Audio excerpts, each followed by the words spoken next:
Oke, selamat datang kembali. Hari ini kita bakal bahas sebuah ide yang mungkin kedengarannya agak aneh ya, bahkan sedikit provokatif. Idenya adalah, kalau Anda selalu setuju sama semua orang, kemungkinan besar ada satu hal yang justru nggak Anda lakukan, yaitu berpikir. Yuk kita bedah bareng-bareng kenapa bisa begitu. Coba deh, jujur sama diri sendiri. Pernah nggak sih Anda ada di situasi kayak gini? Mungkin pas lagi rapat atau ngobrol sama teman-teman, Anda cuma ikut-ikutan aja sama suara mayoritas. Padahal, sebenarnya ada yang ngeganjel di hati. Dan tahu nggak, itu wajar banget kok. Kita semua pernah ngalamin. Karena ya, setuju itu gampang, nggak ada konflik, nggak perlu debat, dan yang paling penting, kita ngerasa diterima sama kelompok. Ini tuh insting sosial dasar kita. Tapi, di balik rasa nyaman itu, ternyata ada harga yang harus kita bayar. Nah, harga yang harus dibayar itu apa? Sekarang kita masuk ke sisi gelapnya nih.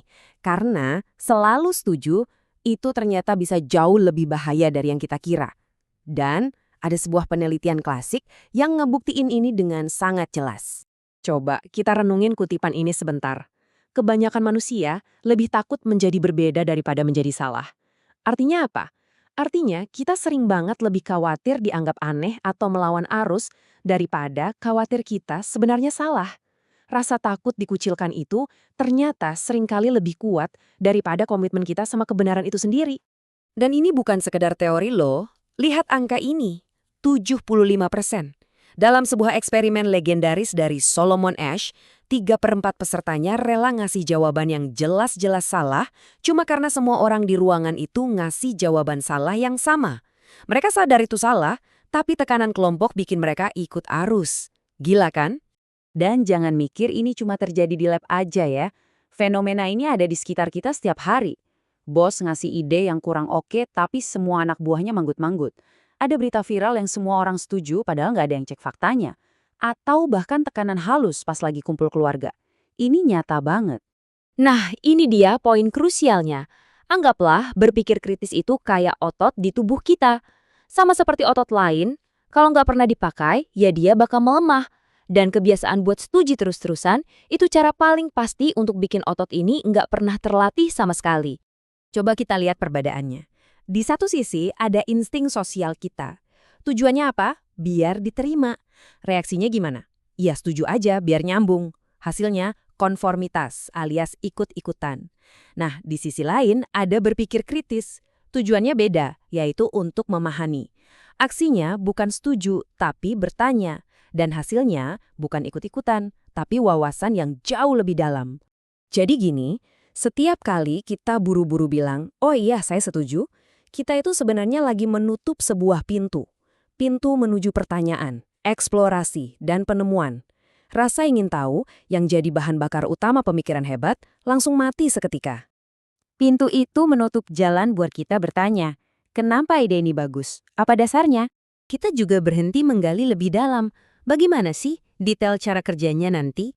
Dan yang paling penting, kita jadi nggak pernah ngeksplorasi apa ya alternatif lain yang mungkin aja jauh lebih baik. Semua pertanyaan penting ini lenyap begitu saja gara-gara kita terlalu cepat bilang setuju. Jadi, inilah yang terjadi sama otak kita. Menyetujui tanpa analisis itu bikin otak nalar kita jadi tumpul. Sebaliknya, ketidaksetujuan yang sehat, debat yang konstruktif, nah itulah latihannya, workoutnya. Dan justru dari latihan inilah lahir ide-ide yang lebih kuat, lebih tangguh, dan benar-benar inovatif. Proses lahirnya sebuah ide yang hebat itu seharusnya kelihatan kayak gini. Ini bukan soal konflik, tapi justru kolaborasi yang saling menantang. Jadi ada ide awal, tapi nggak langsung diterima mentah-mentah. Ide itu diuji, dipertanyakan, disempurnakan bareng-bareng sama tim. Hasil akhirnya bukan lagi ide satu orang, tapi sebuah keputusan kolektif yang jauh lebih baik dan kokoh. Nah, kita lanjut ya, karena ini akan membangun sebuah pola pikir baru. Kita harus mengubah cara kita memandang ketidaksetujuan. Tujuannya tuh bukan untuk menang debat atau ngejatuhin orang lain, bukan. Tujuan sebenarnya adalah untuk mendapatkan pemahaman yang lebih jernih dan lebih dalam. Terus, apa sih sebenarnya berpikir kritis itu? Ini bukan soal jadi orang sinis atau tukang kritik yang nyari-nyari kesalahan, sama sekali bukan. Ini adalah sebuah upaya tulus untuk memahami sesuatu secara mendalam. Sebuah tindakan sadar untuk mengevaluasi sebuah gagasan, bukan cuma sekedar ikut-ikutan apa kata orang banyak. Dan inilah keindahan dari berpikir kritis yang matang. Kita jadi bisa misahin antara ide dan orang yang ngomong. Kita bisa menyerang sebuah argumen dengan tajam tanpa menyerang pribadi orangnya. Dan ini adalah skill yang krusial banget di dunia kerja, dalam pertemanan, apalagi di zaman sekarang yang penuh polarisasi. Dan kalau ada satu hal yang perlu Anda ingat dari semua ini, biarlah kutipan ini. Musuh terbesar dari berpikir kritis itu ternyata bukan orang lain yang beda pendapat sama kita. Musuh terbesarnya adalah rasa malas di dalam diri kita sendiri. Rasa malas untuk bertanya, malas untuk menganalisis, dan malas untuk berusaha lebih keras demi memahami sesuatu. Jadi, saya mau tinggalkan Anda dengan sebuah pertanyaan untuk direnungkan. Coba ingat-ingat, kapan terakhir kalinya Anda memilih untuk tidak sekedar mengangguk setuju? Kapan terakhir kalinya Anda berani menyuarakan keraguan atau mengajukan pertanyaan yang mungkin dianggap sulit? Dan yang lebih penting, pelajaran berharga apa yang Anda dapat dari pengalaman itu? Karena disitulah pertumbuhan yang sejati dimulai.